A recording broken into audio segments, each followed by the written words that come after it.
Tom Mackenzie stopped dead in his tracks. There, silhouetted against the amber glow of his stable lantern, stood three figures that shouldn't exist in his world. Three women, their wet dresses clinging to curves that made his mouth go dry and his hands shake. The tall one with raven hair pressed against the wooden beam, her chest rising and falling from their desperate run through the blizzard. Snow melted on her bronze skin, each droplet tracing paths down her throat that Tom found himself following, with eyes he'd trained to look away from temptation for 22 years. He was a simple man, a quiet man, a man who kept to himself for reasons buried so deep he barely remembered them himself. The blonde, barely more than a girl, bit her lip and stared at him with defiant eyes, her torn bodice revealing more than any decent woman should. And the third, a mature beauty with knowing eyes, stepped forward with a grace that spoke of experience no church-going woman possessed. "Please," she whispered, and the sound of it, the raw desperation, cut through the howling wind and right into Tom's soul. His resolve, built over 2 decades of solitude, crumbled like dry leaves in a fire. "We need sanctuary." In that moment, Tom Mackenzie, the virgin rancher of Prairie Creek, realized his carefully constructed walls were about to come crashing down. He ushered them inside, the biting wind slamming the cabin door shut behind them, sealing the four of them in a world suddenly too small, too hot, too real. The storm outside was a monster, but Tom had a sinking feeling the real danger was now inside with him. The cabin felt like a pressure cooker. The air was thick with the scent of wet wool, wood smoke, and a perfume Tom had only ever smelled wafting out of the saloon in town. He fumbled with the fire, his hands, usually so steady, feeling clumsy and foreign. "We escaped from Madame Betty's?" the mature one said, her voice regaining some of its strength. She pushed a stray lock of auburn hair from her face. "I'm Clara." She gestured to the blonde, who was eyeing Tom like he was a wolf she hadn't decided whether to fight or flee. "This is Rose." Then she looked at the dark-haired woman, who stood apart, silent and watchful. "And this is Maria." Maria's obsidian eyes never left Tom's face. There was a stillness about her, a coiled intensity that made the hair on Tom's arm stand up. While Clara and Rose looked like they'd escaped a cage, Maria looked like a predator who had merely been biding her time. Clara's dress, what was left of it, clung to her full figure. "Betty was going to sell me to a man who likes to hurt women." Her voice trembled on the last word, and Tom felt a flicker of rage he hadn't felt in years. Rose let out a bitter laugh, a sound like breaking glass. "At least you were getting sold to one man. She was lining up three for me." Her torn bodice was a declaration of war, and Tom had to force his eyes away from the creamy expanse of skin she displayed without a hint of shame. But it was Maria who broke through his defenses. As she moved closer to the fire, the wet fabric of her dress rode up her thigh, revealing a long, powerful leg and a dark stain just above her calf. "You're bleeding," Tom managed to croak. The words felt like gravel in his throat. Maria glanced down, almost surprised. "Barbed wire. It's nothing." But Tom was already moving. 22 years of careful, deliberate avoidance were swept away by an instinct so powerful it left him breathless. It wasn't lust. It was something fiercer, protective. "Sit," he commanded, his voice rougher than he intended. "I'll tend to it." He knelt before her, a bowl of warm water in one hand, a clean cloth in the other. His hands, steady enough to sight a rifle in a dust storm, shook like an autumn leaf as he gently lifted her leg onto his knee. Her skin was like warm silk beneath his calloused fingertips. The cut was shallow, a clean slice from the wire, but cleaning it meant he had to push the hem of her dress higher. The curve of her thigh was shadowed in the firelight. Tom's breathing grew ragged, loud in the sudden silence of the cabin. He felt Maria's breath catch, and when he looked up, her dark eyes held not the mockery he expected, but a raw, unguarded wonder. "Your hands," she whispered, her English accented and soft. "They're so gentle."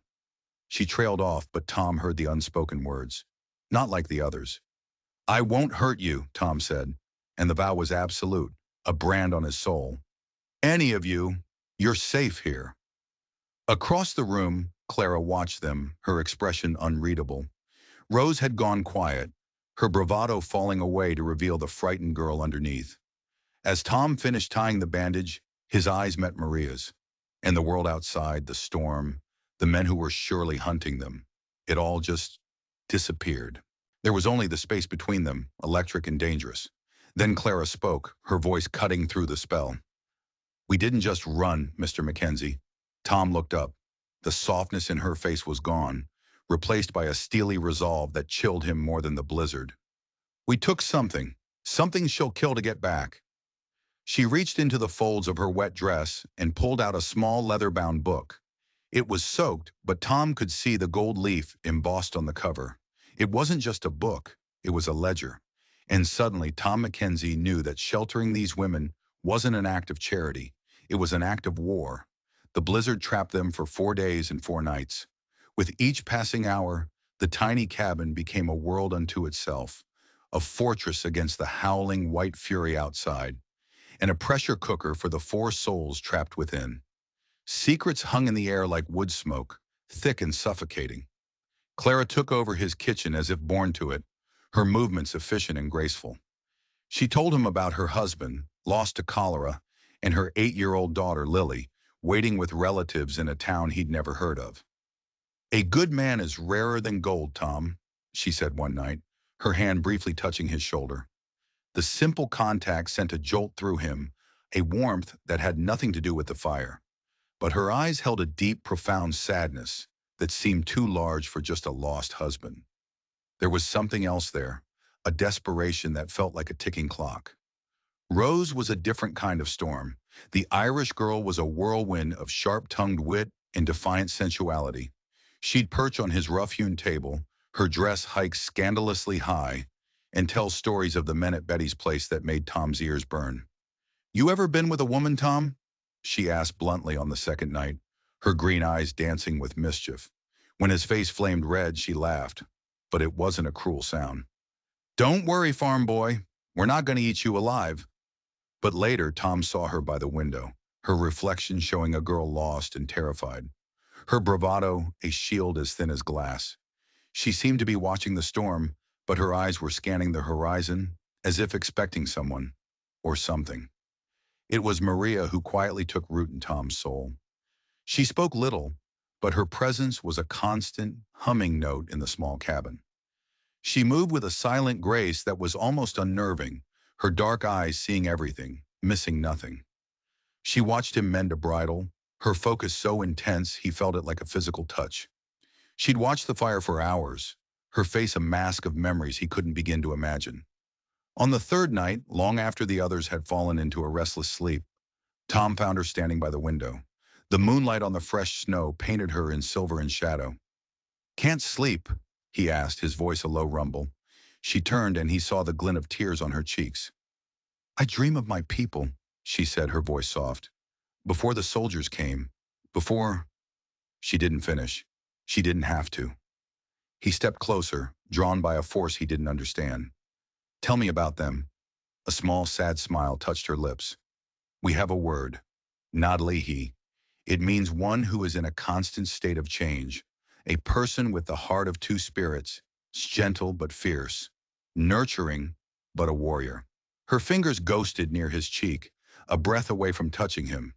"That is what you are, Tom Mackenzie." The space between them crackled. Tom had never wanted anything in his life the way he wanted to close that distance, to taste the lips that spoke such strange, beautiful words. He leaned in, slowly, giving her time to pull away. She didn't, but just as their lips were about to meet, her eyes darted towards the ledger, which Clara had placed on the mantel to dry. A flicker of something cold and calculating crossed her face, there and gone in a heartbeat. It was so fast Tom thought he might have imagined it. "You don't understand what this is," she whispered, her breath warm against his skin. But she wasn't talking about their kiss. She was looking at the book. "This isn't just about Betty's clients." Before Tom could ask what she meant, a floorboard creaked behind them. Rose stood there, a silhouette in the dying firelight. She wasn't looking at them. She was staring out the window, her face pale with terror. "Someone's out there," Rose whispered, her voice shaking. "I saw a lantern, out by the trees." Tom's blood ran cold. The blizzard was still raging. No sane person would be out in this, which meant whoever was out there wasn't sane, and they weren't lost. They were hunting. The lantern winked out as suddenly as it appeared. Tom grabbed his Winchester, his heart hammering against his ribs. The sanctuary was a cage and the wolves were circling. He moved to the door, motioning for the women to get away from the single window. How could they find us? Clara's voice was a ragged whisper from the corner, her face a mask of disbelief. In this storm, no one could track us. Unless they weren't tracking us, Tom said, his eyes scanning the impenetrable wall of white outside. Unless they already knew where we were going. The implication hung heavy in the air. One of them had led the hunters here. His gaze flickered between the three women. Clara, whose maternal act now seemed a little too polished. Rose, whose terror could easily be a performance. And Maria, whose sudden shift in focus from their kiss to the ledger now felt deeply suspicious. Every word they'd spoken, every touch, every shared glance was now tainted with doubt. He was trapped in a cabin with three beautiful liars, and one of them was about to get them all killed. Stay down, he hissed, peering through a small crack in the doorframe. The wind shrieked, tearing at the cabin, but underneath it he heard something else. The crunch of snow. Close. Too close. Suddenly a voice boomed from the darkness, impossibly loud over the storm. Tom Mackenzie, we know you're in there, and we know who you've got with you. Tom froze. It wasn't Sheriff Dawson's voice. This one was smooth, educated, with an eerie calm that was far more terrifying than any angry shout. My employer is a reasonable woman, the voice continued. She doesn't want bloodshed. She just wants her property returned. The book. And the Apache girl. Send them out, and we'll leave you and the other two in peace. Tom's mind raced. The Apache girl. They didn't just want Maria. They had singled her out. The ledger was one thing, but she was something else entirely. She was the real prize. He glanced back at her. Her face was calm, her dark eyes betraying nothing, but her hand had crept to the leather pouch at her belt. Rose started to sob, quiet, broken sounds of pure fear. Clara moved to comfort her, but her own hands were trembling. This wasn't a corrupt sheriff and his hired thugs. This was something else, something professional, organized. You have 1 minute, Mackenzie, the voice called out, or we burn the cabin down around you. Tom's cabin was built of solid pine, but it would go up like a tinder box if they used enough oil. He was caught. Giving up Maria and the ledger was unthinkable, but fighting was suicide. He looked at the faces of the women, illuminated by the flickering firelight. Fear, desperation, and secrets. So many secrets. Then Maria met his eyes. She gave a tiny, almost imperceptible shake of her head, a silent command. Don't trust them. But it was more than that. It was a plea. Don't trust me. What did that mean? Was she warning him that the men outside were liars, or was she confessing her own deception? Suddenly a new thought struck him, cold and sharp as an icicle through the heart. The voice hadn't mentioned selling the other two. It mentioned leaving them in peace. Why? Why would Madame Betty let two of her escaped girls go free? It didn't make any sense. Unless Claire and Rose weren't what they seemed, unless they weren't escaped prostitutes at all.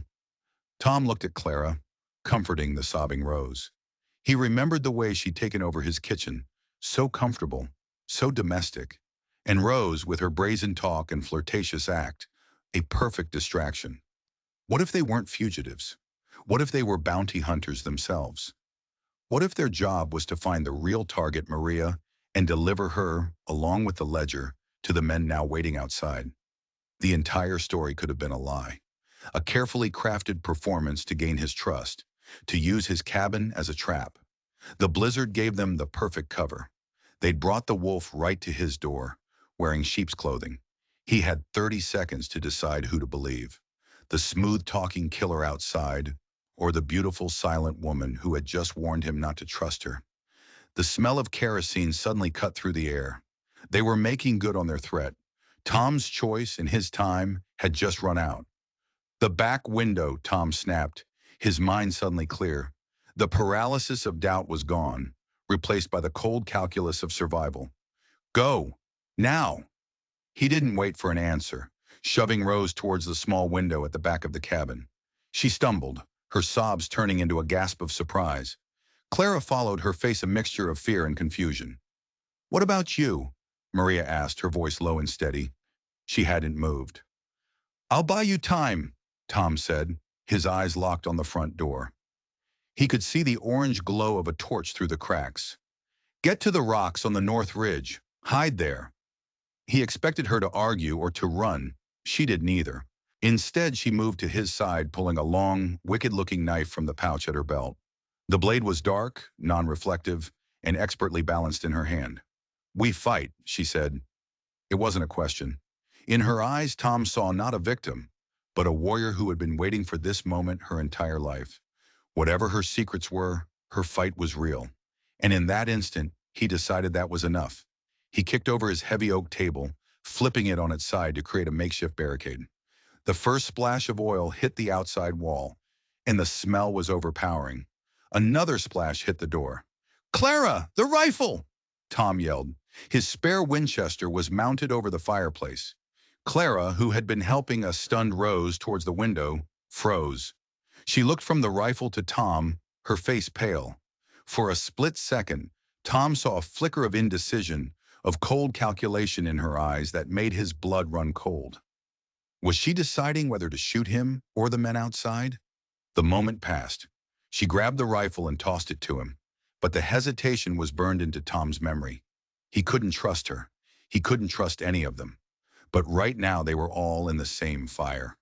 A torch arced through the air, crashing against the door. Flames exploded upwards, eating at the dry wood. Smoke began to pour into the cabin. "Last chance, Mackenzie!" The voice yelled, closer now. Tom didn't answer.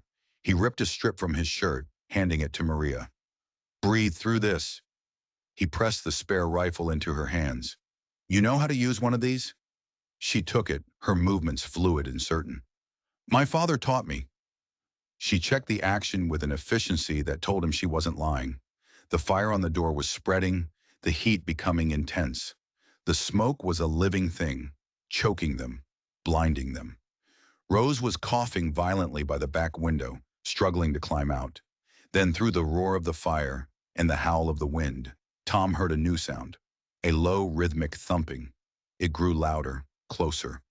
It wasn't hoofbeats, it was something else. Maria heard it too, her head cocked, and a strange look crossed her face. Not fear, recognition. Suddenly the front door, weakened by the fire, burst inwards.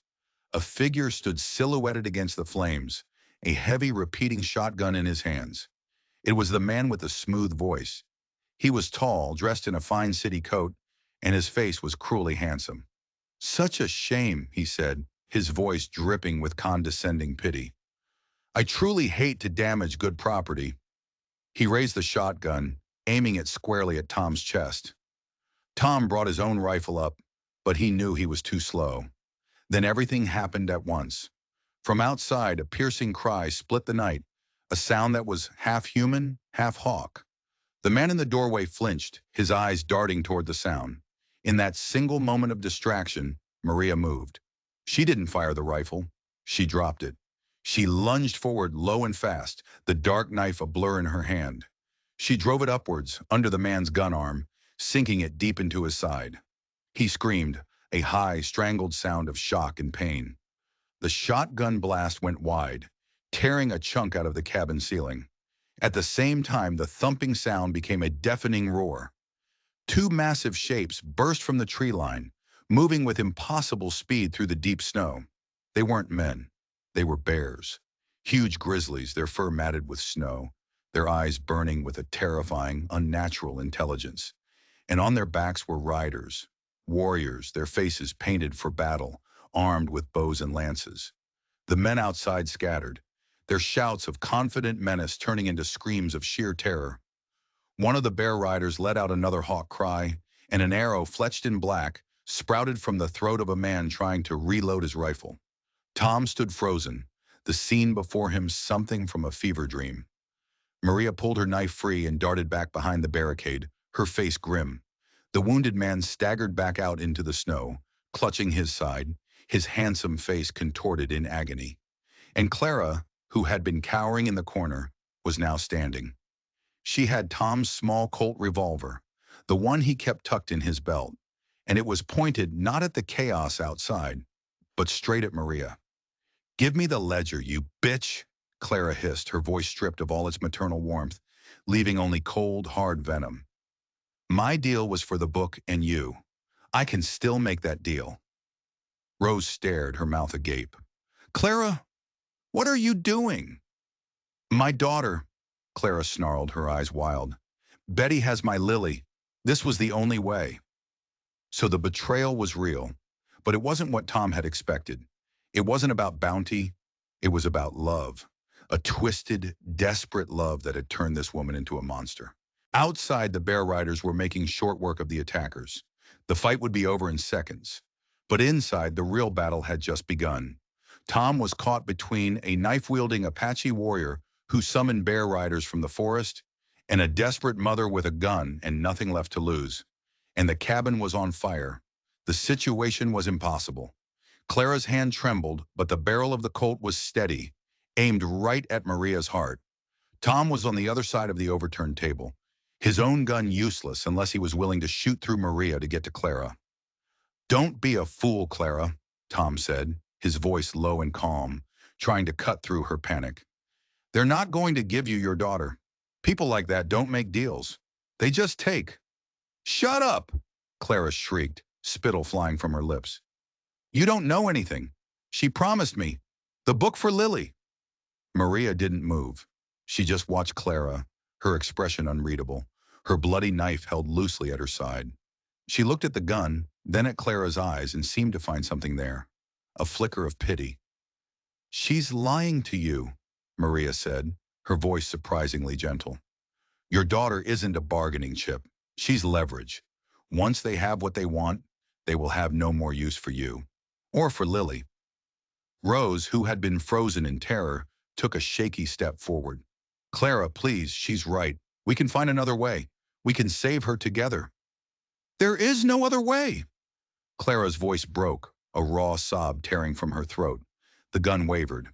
For a second, Tom thought she was going to break down, that the moment of crisis was over. He was wrong. Her face hardened again, the grief replaced by a terrifying resolve. "I'm sorry," she whispered, and her knuckle whitened on the trigger.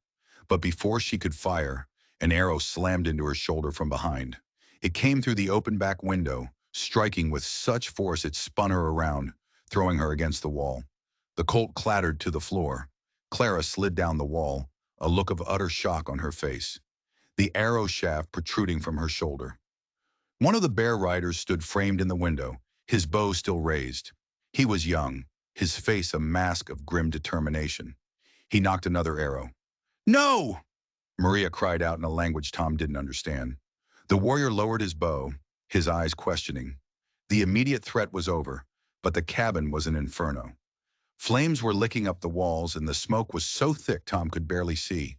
He scrambled over the table, grabbing the ledger from the mantel just as the shelf began to crumble. He grabbed Rose's arm. "We have to go!" He half-dragged the hysterical girl towards the back window. Outside, the scene was carnage. The handsome man and his crew were all dead, cut down by the silent, efficient wrath of Maria's people.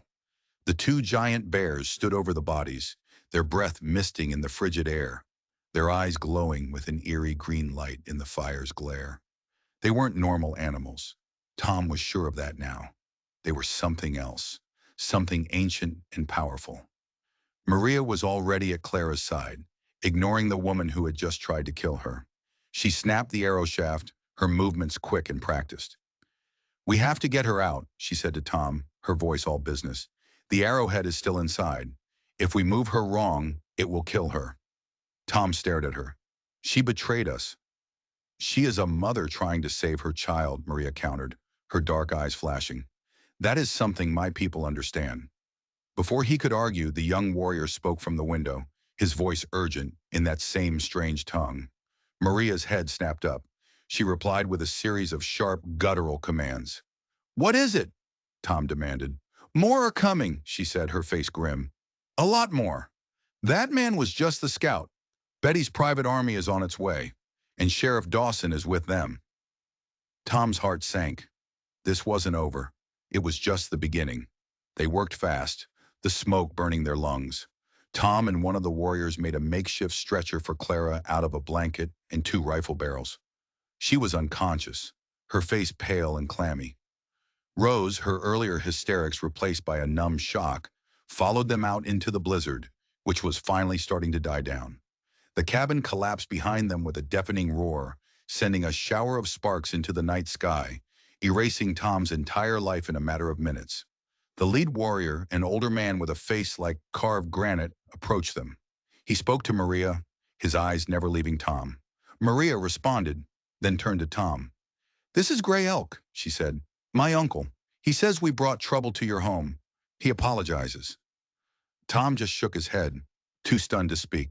"He also says you have the heart of a warrior," Maria continued, "and that you smell faintly of cow." A tiny smile played on her lips, then vanished. "We must go. The horses are hidden in the canyon." As they moved through the snow, Tom finally found his voice. "Who are you, Maria?" She looked at him, the firelight from his burning home reflected in her dark eyes. "My name is not Maria. It is Ulji. It means moonlight.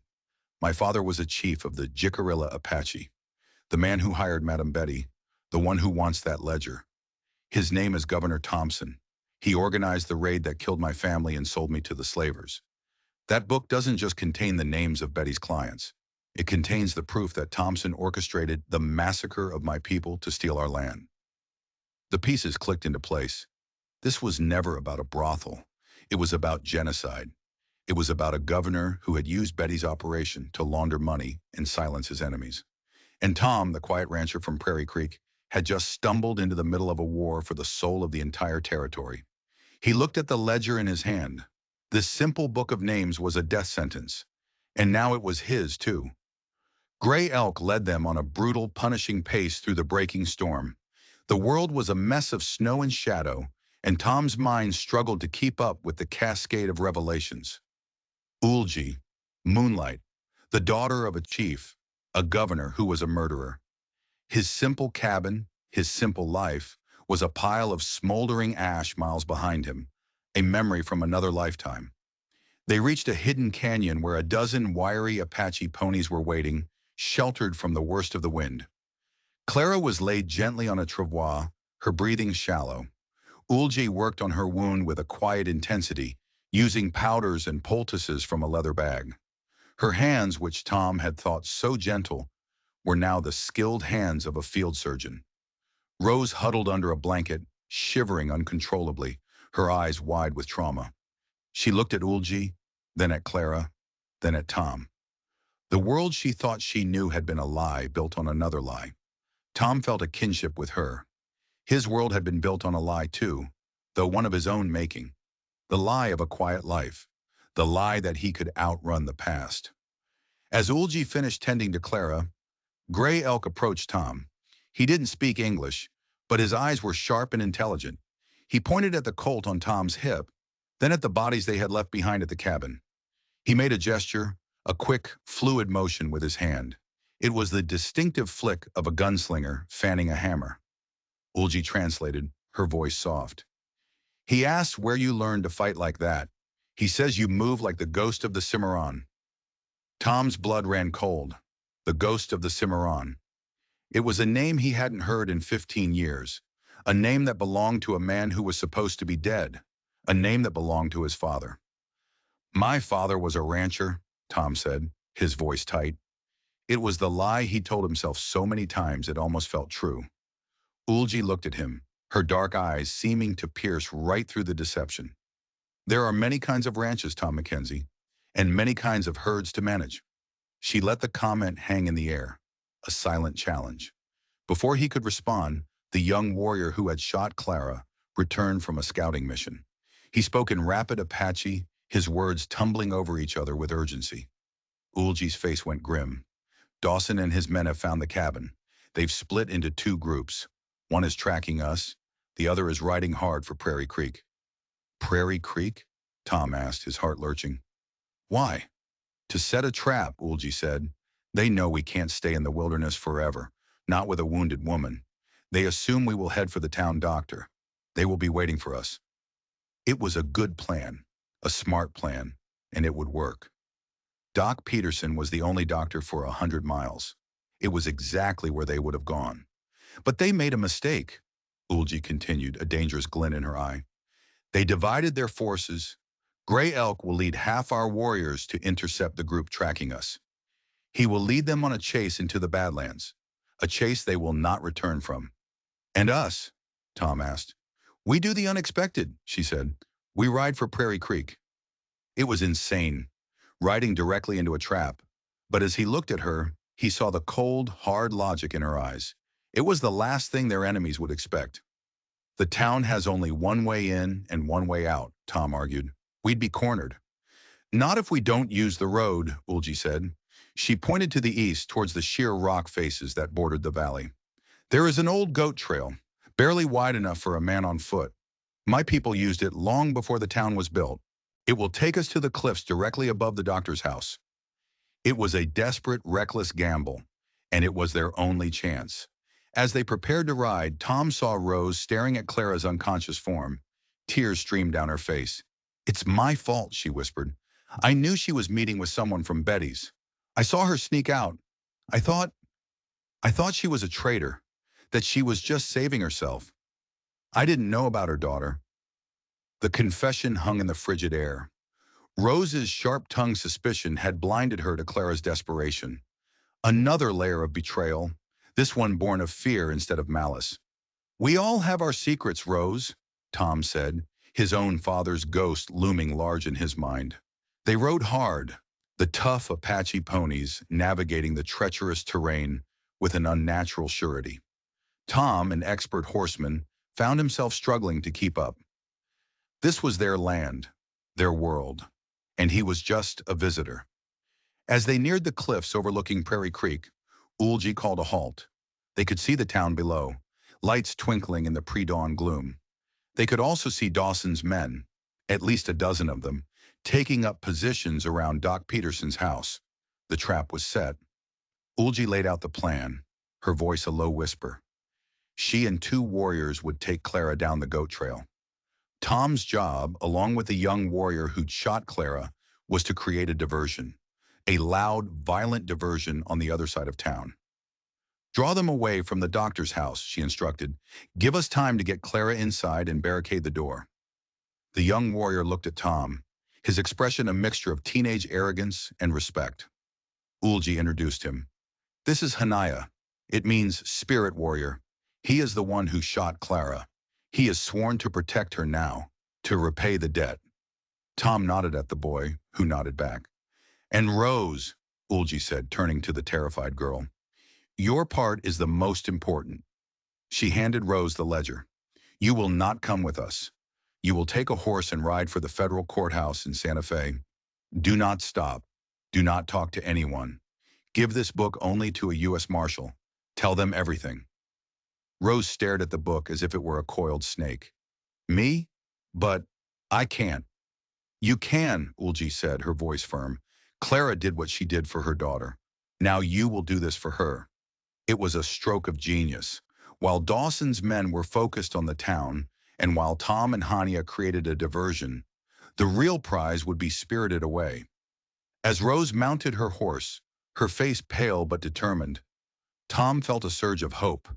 It was a crazy plan.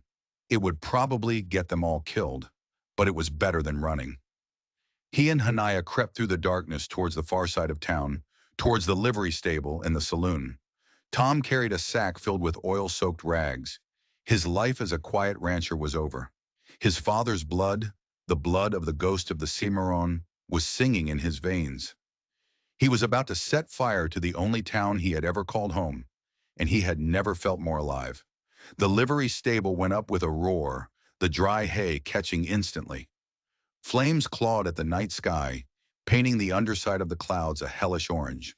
Horses screamed, their panicked cries echoing through the sleeping town. Tom and Hania didn't wait to admire their work. They were already moving, sprinting through the back alleys towards their next target, the saloon, Madame Betty's base of operations in Prairie Creek. Shouts erupted from the direction of the doctor's house. The trap had been sprung, but not in the way Dawson had intended. Men were running, disorganized and confused, towards the fire. The diversion was working. Tom and Hanya reached the back of the saloon. Tom tossed a bundle of burning rags through the glass window of the kitchen. The sound of shattering glass was followed by the whoosh of catching alcohol from a broken whiskey barrel. Within seconds, the entire back wall of the saloon was an inferno. Now the telegraph office, Tom said, his voice grim. They had to cut the town off, prevent Dawson from calling for reinforcements. As they ran, a rifle shot cracked from a rooftop, the bullet whining past Tom's ear. They were spotted. Two of Dawson's deputies were silhouetted against the fire, levering new rounds into their rifles. Hania didn't hesitate. He dropped to one knee, loosing two arrows in a motion so fast it was a blur. The first deputy grunted and pitched forward off the roof. The second screamed as an arrow pinned his gun arm to the wooden facade of the building. They made it to the telegraph office. Tom kicked the door in. The night operator looked up from his key, his eyes wide with terror. "Get out," Tom ordered. The man didn't need to be told twice. Scrambling out into the chaotic street, Tom took the butt of his rifle and systematically smashed the delicate machinery, rendering it a useless pile of brass and wire. The town was in chaos. People were spilling out of their homes, forming bucket brigades, their faces lit by the growing fires. Dawson's men were caught between putting out the flames and hunting for the source of the attack. Tom and Hanya retreated into the shadows, their work done. From their vantage point in a dark alley, they could see Ulji and the others carrying Clara into the back of Doc Peterson's house. Phase 1 was complete, but as the first light of dawn broke over the mountains, Tom saw the flaw in their plan. The fires, while a brilliant diversion, had also trapped them. Dawson, realizing he'd been tricked, was rallying his men. He was setting up a perimeter, not just around the doctor's house, but around the entire town. They were sealed in. They made their way to the doctor's house, slipping through the chaos. Ulji let them in the back, her face tense. "The arrowhead is barbed," she said without preamble. "It's deep, near her lung. Doc Peterson is good, but he's not a surgeon. He's afraid to take it out." Clara was on the examination table, her face ashen, her breath coming in ragged gasps. Old Doc Peterson, a man who had set Tom's broken arm as a child, stood over her, his hands trembling. "I move it wrong, son. I'll puncture her lung. She'll die." Outside, Dawson's voice boomed through a megaphone. "Mackenzie, I know you're in there. You've got nowhere to run. Send out the fugitives, and I'll speak to the judge on your behalf." It was a lie, and everyone in the room knew it. Tom looked around. An old doctor, a wounded woman, an Apache warrior woman, a teenage archer, and himself, against a dozen heavily armed and deputized thugs. The odds were impossible. Then Clara's eyes fluttered open. She looked at Ulji, then at Tom. "Lily," she whispered, her voice barely audible. "My daughter. Betty keeps her in the cellar, beneath the saloon." Tom's blood ran cold. The saloon. The saloon they had just set on fire. A wave of nausea washed over him. He looked at Hania, whose face had gone pale.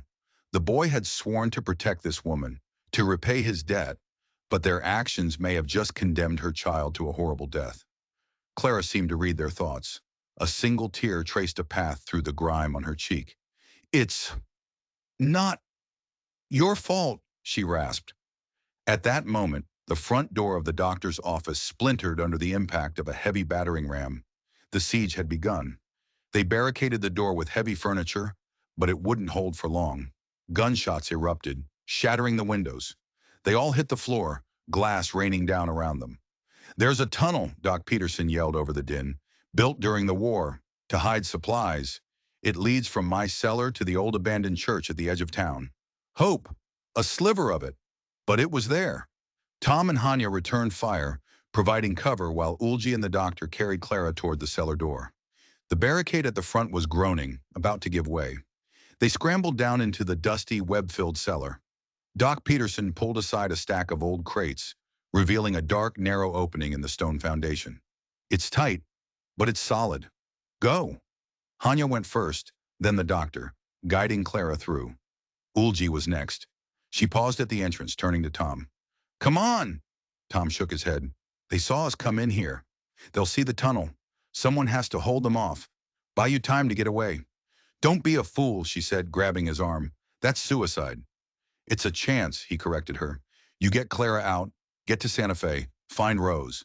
Make sure that ledger gets where it needs to go. This is bigger than me. He looked at her, his heart aching with all the things he wanted to say, all the time he knew they didn't have. My father, he wasn't a rancher. He ran from a fight, and it haunted him until the day he died. I won't make the same mistake. He pressed something into her hand, a small carved bird his mother had given him. In case we don't, she closed her hand around it, her dark eyes shining with unshed tears. Tom, go, he said, his voice rough with emotion. Live, Ulji. Before she could argue, he slammed the heavy cellar door shut and threw the bolt, sealing himself in. He could hear her shouting his name from the other side, but he ignored it. He ran back up the stairs. The front door burst open. Dawson's men poured in, their guns ready. Tom stood waiting for them in the middle of the room, his Colt in one hand, his Winchester in the other. He smiled, a grim, humorless expression. It was the smile of his father, the smile of the ghost of the Cimarron. You boys want to see what a cornered wolf can do? He asked, and the world exploded in a symphony of gunpowder and death. Tom was a whirlwind of motion. The cramped confines of the doctor's office, which should have been a death trap, became his killing ground. Dawson's men, expecting a cornered rancher, found a seasoned gunfighter. The Colt bucked in his left hand, the Winchester in his right, a seamless dance of destruction. Two men went down before they even registered what was happening. He kicked a table over, using it for cover, reloading with a speed that was hypnotic. He wasn't thinking. He was pure instinct, every action honed by a childhood he'd tried to forget, trained by a father whose legend he'd tried to escape. Bullets tore through the walls around him, shredding medical charts and shattering bottles of tonic. The air was a thick, choking soup of plaster dust and gun smoke. He took a bullet to the shoulder, a searing hot poker that spun him around. But he stayed on his feet, firing back, his face a grim mask of determination. He dropped another deputy who was trying to flank him through the dispensary. He was counting shots, counting bodies. He knew he couldn't win. This wasn't about winning. It was about buying time. He fell back towards the cellar, firing as he went, forcing them to take cover. He reached the cellar door, his shoulders screaming in protest, blood soaking his shirt. He could hear them regrouping, Sheriff Dawson shouting orders. They were going to rush him. He braced himself against the door, took a deep breath, and prepared to make his final stand. Then he heard it, from the street, a high, piercing whistle, followed by another. The gunfire from outside stopped. The deputies in the office paused, confused. Tom heard Dawson curse. What in the hell is that? Tom risked a look through a shattered window. What he saw made his breath catch in his throat. At the end of the main street, where the trail from the west entered town, sat a column of riders. At least 50 of them. Not deputies, not soldiers, Apache warriors, gray elk at their head. They sat on their ponies in absolute silence, a wall of bronze skin and deadly intent. They had dealt with the first tracking party and had circled back. They hadn't run.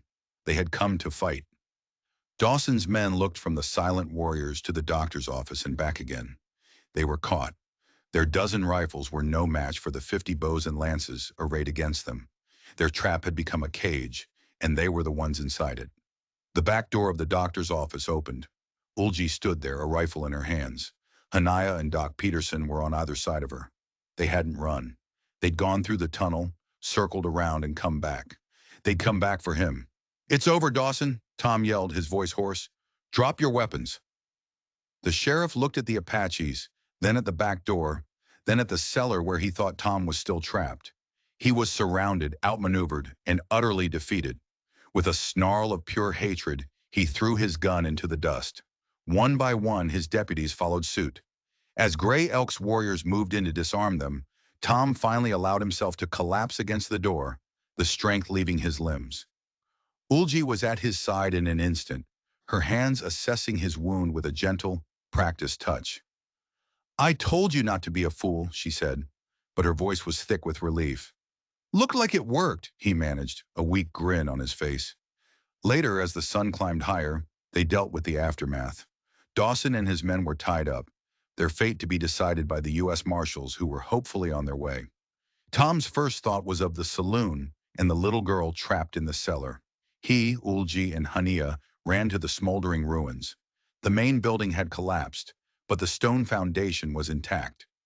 Using a fallen beam as a lever, they pried open the heavy cellar doors. A wave of heat and smoke washed over them, and at the bottom of the stairs, huddled in the far corner, was a small, soot-covered girl, coughing but alive. She was terrified but unharmed. Hanaya, the stoic spirit warrior, scrambled down the stairs and gently lifted the girl into his arms. He carried her out into the sunlight, his face a mask of profound relief. He had repaid his debt. They took the girl, Lily, back to the doctor's office. Clara was awake, the arrowhead successfully removed by Ulji, while Tom had been fighting for their lives. The reunion between mother and daughter was a thing of raw, desperate beauty that brought tears to everyone's eyes. As the town began to pick itself up, Tom stood with Ulji on the porch of the doctor's office, watching the Apache warriors stand guard. His cabin was gone. His quiet life was a fantasy. And he was standing next to the most incredible woman he had ever met. "What now?" he asked. "Now we finish it," she said, her eyes on the eastern horizon towards Santa Fe. "We make sure Rose gets that ledger to the marshals. We make sure Governor Thompson pays for his crimes. And after that," Tom pressed, his heart in his throat. She turned to look at him, a soft, sad smile on her lips. "After that, my people need me. We have to rebuild. Find a new home."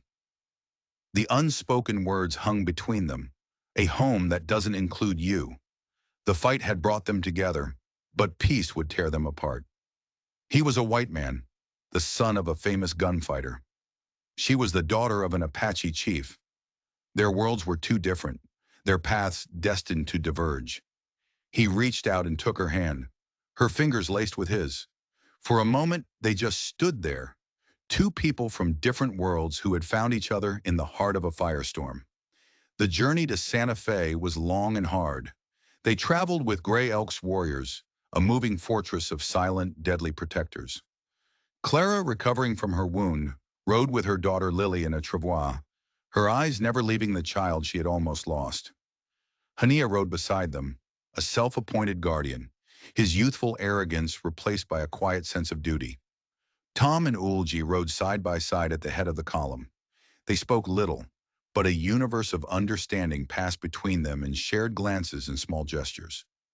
Tom learned the rhythm of her world, the way she read the land, the way she commanded her warriors with a quiet authority that was absolute. He saw the leader she was born to be. She, in turn, saw the man he was, stripped of the quiet rancher persona. She saw the ghost of his father in the way he handled his guns, in the cold calm that settled over him when danger was near. But she also saw the gentleness that was all his own, the quality that had made her trust him in that first moment in his cabin. They found Rose 20 miles outside of Santa Fe. Her horse had gone lame, and she was trying to make the rest of the way on foot. The precious ledger clutched to her chest. Her relief at seeing them was so profound she burst into tears. She had been terrified, alone, but she had not wavered in her mission. Together, they rode into the city. It was a jarring transition from the open prairie, a world of noise and crowds and suspicious eyes. Gray Elk and his warriors waited on the outskirts, their presence too disruptive for the city streets. Tom, Ulji, Clara, and Rose walked into the U.S. Marshal's office. The man behind the desk, a portly marshal with a handlebar mustache, looked them over with disdain. A dusty rancher with his arm in a sling, an Apache woman, and two women who looked like they'd been through a war. "What do you want?" he grunted. Rose stepped forward and placed the leather-bound ledger on his desk. "We have evidence of murder, kidnapping, and land theft, all of it leading directly to Governor Thompson." The marshal laughed. "The governor? You got some nerve, little lady." He picked up the book, flipping through it dismissively. His eyes scanned a page, then another. His laughter died. His face went pale. He looked up at them, his expression one of dawning horror and disbelief. The names in that book were not just local ranchers. They were senators, judges, railroad barons, men of immense power. The investigation was swift and brutal. With the ledger as a roadmap, the federal marshals, a force immune to local corruption, tore Governor Thompson's criminal empire apart. Madame Betty's network was shattered. Dozens of powerful men were arrested. The scandal reached all the way to Washington. Clara, granted full immunity for her testimony, was finally free. She and Lily decided to head east, to start a new life far away from the shadows of their past. Rose offered a reward for her bravery, surprised everyone by asking for a stake to open a small bakery. "I'm done with men telling me what to do," she said, a new, hard-won confidence in her eyes. The day came when it was all over. Tom stood with Ulji on a hill overlooking Santa Fe, watching the sunset paint the sky in shades of orange and purple. Her people were waiting. It was time for her to go. "Will you be safe?" he asked, the words feeling small and inadequate. "My people are strong," she said. "We will find a way. We always do." She turned to him, her face serious. "And you, Tom Mackenzie, what will you do? Your ranch is gone." "I don't know," he admitted. "That quiet man from Prairie Creek. I don't think he exists anymore." "He never did," she said softly. "He was just a story you told yourself." She reached out and touched the scar on his shoulder where the bullet had struck him. "This is who you are, the man who runs into the fire, not away from it." The silence between them was heavy with unspoken goodbyes. "In my language," she said, her voice a near whisper, "we don't have a word for goodbye. We say Hagushi, which means, see you again." "Hagushi," he repeated, the strange word feeling sacred on his tongue. She leaned in and kissed him. It was not a kiss of desperate passion like the one in his cabin, nor was it a kiss of sad farewell. It was a kiss of profound connection, a promise that what they had shared was real and would not be forgotten. Then she turned and walked away, not looking back. Tom watched until she was just a silhouette against the dying light, a part of the wild, beautiful land that had created her. He stood there for a long time, the empty space beside him feeling colder than any blizzard. 18 months passed. Tom Mackenzie did not go back to Prairie Creek. He took the reward money offered by the marshals and bought a new piece of land, a rugged stretch of canyons and mesas far to the south, a place that reminded him of her. He built a new ranch, not with careful, timid hands, but with the strong, confident hands of a man who knew who he was. He was no longer hiding. The legend of the gunfight at Prairie Creek had grown, and men sometimes sought him out, looking to test their skills against the man they now called the Ghost of Prairie Creek. They always left disappointed, either beaten soundly or talked down with a quiet authority that was more intimidating than any gun. He was a good man, respected by his new neighbors, but he was alone. Every sunset, he found himself looking to the east, wondering where she was, if she was safe, if she ever thought of him. One golden September evening, as he was breaking a wild Mustang in his corral, he heard the sound of a single horse approaching. He looked up, his heart suddenly hammering in his chest. A lone rider emerged from the heat shimmer of the prairie, a woman on a painted pony, her long black hair flowing free in the wind. She dismounted with a fluid grace, walked to the corral fence, and simply looked at him. The carved bird he had given her was tied around her neck with a leather cord. "I found my people," Ulji said, her voice the same rich, honeyed sound he heard in his dreams. "We have a home, in a valley protected by the government. Part of the deal for my testimony. We are safe." She paused, and her smile held all the promise of a sunrise. "Our elders say a person with the heart of two spirits belongs in two worlds. I have rebuilt my first world. Now I have come to find my second." Tom's answering smile was all the welcome she needed. He vaulted the fence, closing the distance between them in 3 long strides. Some stories, it turned out, don't have an ending. They just wait for the next chapter to begin. If this story reminded you that even in the darkest night, the moon will rise, hit that like button. And let me know in the comments where you're listening from tonight. And don't forget to subscribe for more tales from the wild frontier, where the toughest hearts find their way home.